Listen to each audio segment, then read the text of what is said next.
Let us start the front end and the back end server.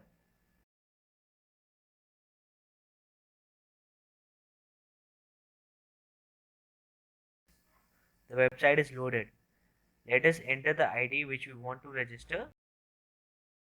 The ID is generated. Let us try to re-register the ID already generated. Let us proceed with the verification.